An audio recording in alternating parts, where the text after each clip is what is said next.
మన inner peace YouTube ఛానల్లో మరణం లేని మీరు సెషన్స్లో ఈరోజు ఎపిసోడ్కి మీ అందరికీ స్వాగతం అండి. మనం లాస్ట్ ఎపిసోడ్లో విశ్రాంతి గురించి కొంత తెలుసుకున్నాం కదా. విశ్రాంతి తీసుకోవడం ఎంత అవసరమో, విశ్రాంతి పొందితే రీక్రియేషన్ జరుగుతుందా, ప్రశాంతంగా ఎలా ఉండాలి, మన గురించి మనం శ్రద్ధ తీసుకోకపోతే ఏమవుతుంది, ఏ విషయాన్ని కూడా అతిగా ఎందుకు మనం ప్రయత్నించకూడదు, అలాగే బ్యాడ్ టెంపర్‌లో ఉన్నాము అంటే దాని అర్థం ఏమిటి? అలా మనం విశ్రాంతి గురించి చర్చించుకుంటూ మధ్య మార్గం అంటే ఏమిటి? మధ్య మార్గంగా ఎందుకుండాలి అని కూడా ఒక్కసారి మనం పాత ఎపిసోడ్స్‌లో మనం చెప్పుకున్నవన్నీ రివైజ్ చేసుకున్నాం కదా!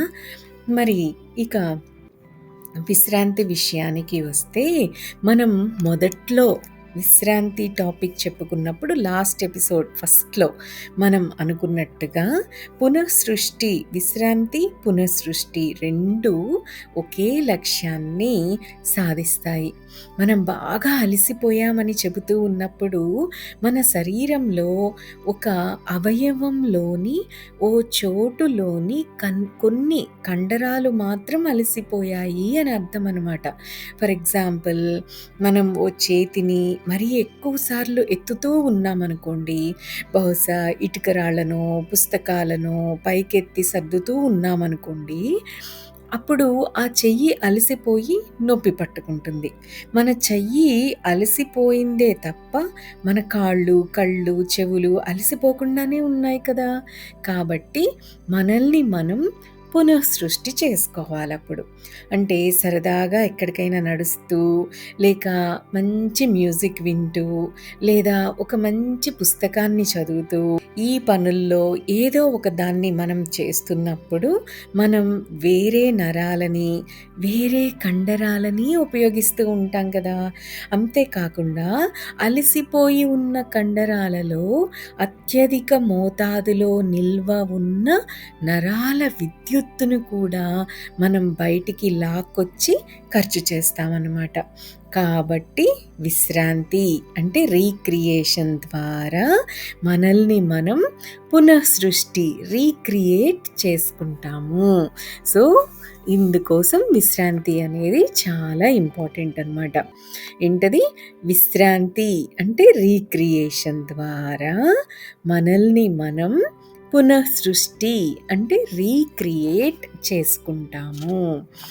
సో మనం ఇంతకు ముందు మనం డిస్కస్ చేసుకున్న వాటిలో మెయిన్ పాయింట్స్ని ఈ విశ్రాంతి అనే టాపిక్లో విశ్రాంతి గురించి మాట్లాడుకుంటూ ఆ టాపిక్స్ని కూడా మనం రివైజ్ చేసుకుందాము అని అనుకున్నాం కదా.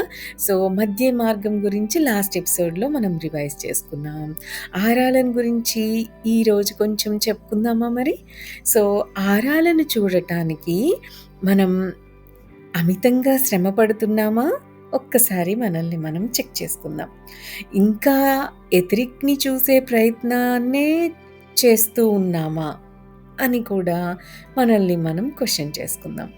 బహుశా మరీ ఎక్కువగా మనం ప్రయత్నిస్తున్నామేమో అని కూడా మనల్ని మనం ఒక్కసారి చెక్ చేసుకోవాలి. మనం గనక అభిలషిస్తున్న విజయం అంటే ఉత్తీర్ణత మనకు ఇంకా కలగకుండా ఉంటే, మనం కోరుకున్నది మనకి ఇంకా కనిపించకుండా ఉంటే ఏమాత్రం నిస్పృహపడాల్సిన అవసరం లేదు. ఏమాత్రం దిగులు పడాల్సిన అవసరం లేనే లేదు. మనకు విజయం సిద్ధించడానికి ఇంకా సమయం కావాలి అంతే. అయితే మనకున్న అచంచల విశ్వాసాన్ని మాత్రం తగ్గించుకోకూడదు. మనకు ఆ విశ్వాసం ఉండి తీరాలి. ఎందుకంత విశ్వాసం ఉండాలి అని కూడా మనం ఈ ఆరా గురించి డిస్కస్ చేసుకున్న ఆ ఎపిసోడ్స్‌లో చెప్పుకున్నాం కదా, గుర్తుంది కదా. అయితే ఇలా మనం సాధన చేస్తూ ఉంటే కొంతకాలంలోనే విజయం అనేది తప్పక లభిస్తుంది. విశ్వాసం మాత్రం ముఖ్యం. అది మాత్రం చక్కగా ఉండాలి. సో మనం ఎప్పుడూ ప్రయత్నించని పనిని ఇప్పుడు మనం ప్రయత్నిస్తున్నాం కదా. మనం చిన్నప్పటి నుంచి ఎప్పుడు కూడా మన ఎత్రిక్ని చూడాలి అని, మన ఆరాల్ని చూడాలని ఎప్పుడూ ట్రై చేయలేదు. సో ఒకసారి కొత్త పనిని ఇప్పుడు ట్రై చేస్తున్నాం. సో, రేపొద్దున లేచేసరికి మనము డాక్టరో, లాయరో, గొప్ప పెయింటరో అయిపోవాలని మనం అనుకోకూడదు కదా! మనం ఒక లాయర్ అవ్వాలనుకుంటే ముందుగా ఒక స్కూల్‌కి, ఆ తర్వాత హై స్కూల్‌కి, ఆ తర్వాత యూనివర్సిటీకి వెళ్ళాల్సి ఉంటుంది. చాలా సమయాన్ని స్పెండ్ చేయాల్సి ఉంటుంది. కొన్ని సంవత్సరాలు పట్టొచ్చు కదా! సో, మనస్ఫూర్తిగా తదేక ధ్యానంతో రోజుకు అనేక గంటలు, ఇంకా ఎక్కువ గంటల శ్రమ, రాత్రి పూట కూడా ఆ శ్రమ పడాల్సి రావచ్చు. అలా ఇంత ప్రయత్నం జరిగాక మన లక్ష్యం నెరవేరుతుంది. అవునా? మరి ఇక్కడ మనకి ఏమిటా లక్ష్యం? లాయర్ కావడమా? డాక్టర్ కావడమా? స్టాక్ బ్రోకర్ కావడమా? మరేమిటి? ఈ ప్రయత్నాలన్నిటినీ మదిస్తే మనకి తేలే విషయం ఒకటుంటుంది. ఫలితాలు ఒక్క రోజులో కనిపించవు. లక్ష్యం ఏదైనా కూడా. అవునా? సో, భారతీయ వేదాంతాల్లో ఈ బోధనే మళ్ళీ మళ్ళీ చెప్పబడుతుంది. ఏంటది? యోగ దృష్టిని సాధించాలని అనుకునేవాడు 10 సంవత్సరాల కాలం కంటే తక్కువలో అది సిద్ధిస్తుందని అనుకోవడానికి వీల్లేదు అని. అలాంటి వాటి కోసం సులభ పద్ధతుల్లో ప్రయత్నించవద్దు అని చెప్తుంది. మరి నిజమే కదా! మరి యోగ దృష్టి సాధించాలంటే ముందుగా జాగరూకత, అవేర్‌నెస్ రావాలి. అంత అవేర్‌నెస్‌ని సాధించగలగాలి అంటే సాధన కావాల్సిందే.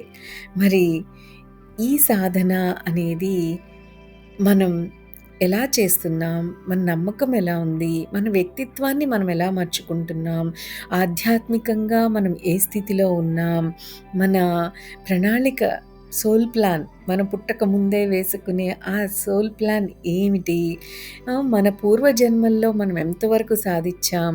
వీటన్నిటి మీద డిపెండ్ అయ్యి ఇప్పుడు మనం చేసే సాధన ఎంత త్వరగా, ఆ సాధన ద్వారా మనకి రిజల్ట్స్ ఎంత త్వరగా వస్తాయి అన్నది డిపెండ్ అయి ఉంటుంది. సో, ఏ మనిషి యోగ దృష్టిని పొందడానికి సిద్ధంగా ఉంటాడో అతడే యోగ దృష్టితో చూడగలడు. అయితే ఒక్క రాత్రిలో ఫలితాలు కనిపించవు కదా! మనమేం పొందగోరుతామో దానికోసం అవసరమైనంత శ్రమ పడాల్సి ఉంటుంది. అభ్యాసం చేయాల్సి ఉంటుంది. విశ్వాసం ఉండాలి. మనం ఓ డాక్టర్ కావాలని అనుకుంటే ముందుగా ఉపాధ్యాయుల మీద విశ్వాసం ఉండాలి. తరువాత మన మీద మనకు విశ్వాసం ఉండాలి. తరగతుల్లో మనం చేయాల్సిన అభ్యాసాలన్నీ ఖచ్చితంగా చేసి తీరాలి. ఇంత చేసినా డాక్టర్ కావడానికి మనకి కొన్ని ఇయర్స్ పడుతుంది కదా! మనం ఇప్పుడు 'మరణం లేని మీరు' అనే గ్రంథంలో రాంప మనకు అందిస్తున్న విద్యను మనం అభ్యసిస్తూ ఉన్నాం కదా! ఆరాలను చూడాలని ప్రయత్నిస్తున్నాం అనుకోండి. ఎంతసేపు ప్రయత్నిస్తున్నాం? వారానికి 2 గంటలా? 4 గంటలా? ఎంత చేసినా రోజుకి 8 గంటల కన్నా ఎక్కువ ప్రయత్నించడం లేదు కదా! సో, ఇలా మనల్ని మనం క్వెషన్ చేసుకోవాలి. మళ్ళీ ఇంటి దగ్గర హోంవర్క్ చేయడం లేదు కదా! అని కూడా మనల్ని మనం టెస్ట్ చేసుకోవాలి. అంటే ఈ ఎపిసోడ్స్ మనం వింటున్న సమయం కాకుండా మిగతా సమయంలో మనం ఇంటి దగ్గర దీని రిలేటెడ్‌గా ఏమన్నా హోంవర్క్ చేస్తున్నామా? ఈ క్వెషన్స్ అన్నిటిని మనం ఆన్సర్ చేసుకున్నప్పుడు మనం ఓర్పు వహించాలి. ఎందుకు అంటే ఓర్పు, అచంచల విశ్వాసము ఉంటే మనకు ఆరాలు కనిపించగలవు. ఎందుకు అంటే అర్హత ఉన్న వారికి అవి కనిపించి తీరుతాయి కాబట్టి. ఆరాలను చూసే అర్హత అందరికీ ఉంది. అయితే దానికి ఓర్పు, అచంచల విశ్వాసం ఎంతో ముఖ్యం. అయితే చాలా కాలం నుంచి అనేక ప్రదేశాల నుంచి, ఎన్నో దేశాల నుంచి రాంపాకు అనేక ఉత్తరాలు వస్తూ ఉండేయట. అంటే వారి సాధకుల దగ్గర నుండి. అంటే రాంప చెప్పినవన్నీ వాళ్ళు ప్రాక్టీస్ చేస్తూ, వాళ్ళు రాంప గారితో ఉత్తర ప్రత్యుత్తరాలు జరుపుతూ ఉండేవాడట. అయితే ఆస్ట్రేలియాలో ఓ చిన్న పిల్లకి చక్కటి యోగ దృష్టి సిద్ధించడం రాంప గారికి తెలుసు అంటున్నారు. ఆ అమ్మాయట తనకున్న శక్తుల్ని దాచి ఉంచుకోవాల్సిన పరిస్థితులు ఎదురవుతున్నాయట. తన బంధువులు ఏమనుకుంటున్నారో ఆమెకు తెలిసిపోతుందని ఆమె అన్నప్పుడు ఆమె వద్ద విచిత్రమైంది ఏదో ఉందని అనుకోవడం ప్రారంభించారు. వాళ్ళు ఆరోగ్య పరిస్థితి కూడా ఆ అమ్మాయికి స్పష్టంగా కనిపిస్తూ ఉండేదట. ఎదుట వాళ్ళ యొక్క ఆరోగ్య పరిస్థితి. కెనడాలోని టొరంటో నగరంలో నివసించే ఒక ఆవిడ కేవలం కొద్ది వారాల్లోనే ఎథ్రిక్‌ని చూడగలిగారట. వేళ్ళ చివరి నుంచి చిమ్ముకొచ్చే ఎథ్రిక్‌ని ఆమె చూడగలుగుతూ ఉండటమే కాకుండా, తల మీద తేలియాడుతున్న ఓ కమలాన్ని కూడా దర్శించగలిగారట ఆమె. మరి ప్రస్తుతం ఆమె ఆరాలను కూడా చూడగల అదృష్టవంతురాలు అంటున్నారు రాంప. తాను ఓ చిత్రకారుడు తాన్ ఆమె ఒక పెయింటర్. సో, తాను చూసిన పువ్వుల చుట్టూ కనిపించిన ఆరాల చిత్రాలను ఆవిడ చక్కగా గీస్తూ ఉండేవారట. సో, ఈ యోగ దృష్టి ఏదో ఒక దేశానికే పరిమితమని మనం అనుకోకుండా ఉండగలిగేలా నిరూపించడానికి యుగోస్లేవియా నుంచి ఓ ప్రతిభావంతురాలైన యువతి రాసిన ఉత్తరాన్ని రాంప మన ముందుంచుతున్నారు.